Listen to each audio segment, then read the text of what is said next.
વરસાદમાં જ જળબંબાકાર ઉત્તરાયણ અને અઠવા પોલીસ સ્ટેશન સહિત અનેક વિસ્તારોમાં પાણી ભરાયા. પાલિકાની પ્રી મોન્સૂન કામગીરીની ખુલ્લી પોલ. દક્ષિણ ગુજરાત ખાસ કરીને સુરતમાં હાલમાં ઓરેન્જ એલર્ટ જાહેર કરવામાં આવ્યું છે અને વહેલી સવારથી જ શહેરમાં ધોધમાર વરસાદ વરસી રહ્યો છે.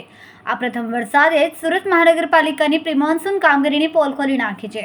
શહેરના અનેક નીચાણવાળા વિસ્તારોમાં જળભરાવની ગંભીર સમસ્યા સર્જાઈ છે, જેના કારણે સામાન્ય જનજીવન પર વિપરીત અસર પડી રહી છે.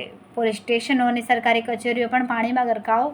વરસાદી પાણીનો ભરાવો એટલો બધો છે કે ઉત્તરાયણ પોલીસ સ્ટેશન, તલાટી ઓફિસ, સરકારી શાળા અને આંગણવાડીની બહાર પણ પાણી ભરાઈ ગયા છે. આંગણવાડીની સંચાલિકા સુરેખાબેનના જણાવ્યા મુજબ દર વર્ષે આવી જ સમસ્યા થાય છે.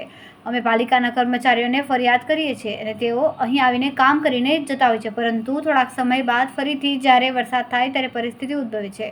પાણી ભરાવાના કારણે નાના બાળકો આંગણવાડી આવી શક્યા નથી, જેના પગલે તેમને રજા આપી દેવામાં આવી છે. ઉત્તરાયણ સાથે અઠવા પોલીસ મથકની બહાર પણ પાણી ભરાયા હોવાના દ્રશ્યો સામે આવ્યા છે. અઠવા પોલીસ મથક તરફ માર્ગ પર પાણી ભરાવાના કારણે લોકોને ભારે હાલાકીનો સામનો કરવો પડી રહ્યો છે, કારણ કે ગટર મારફતે પાણીનો યોગ્ય નિકાલ થઈ રહ્યો નથી.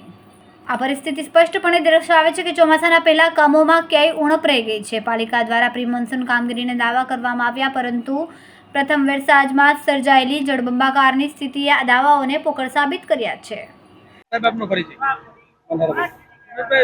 સામાન્ય વરસાદમાં આ રીતે પાણી ભરાય? સામાન્ય તો વરસાદ આખી રાત પડ્યો હતો અને આ પાણી નિકાલ માટેનો એકમાત્ર રસ્તો છે.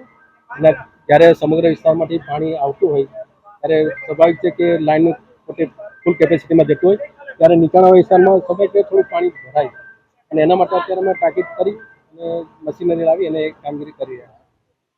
કેટલા લોકો કામ કરી રહ્યા છે? સામાન્ય વરસાદમાં આ પરિસ્થિતિ થઈ ગણી છે, વધારે વરસાદ પડ્યો તો શું દશા થાય? એના માટે અમારી ટીમ એલર્ટ રહી છે. અમે 24 કલાક પણ એલર્ટ રહીએ છીએ. અમારે ડેપો પર પણ માણસો રાખવામાં આવે છે અને અત્યારે અમે લગભગ 60 જેટલા વ્યક્તિઓ કામદારો મશીનરી લાવી અને કામગીરી કરી રહ્યા છે અને ખૂબ ઝડપથી અત્યારે કહેવાય ને ઝડપથી અમે કામગીરી કરીને આ પાણીનો નિકાલ કરીએ.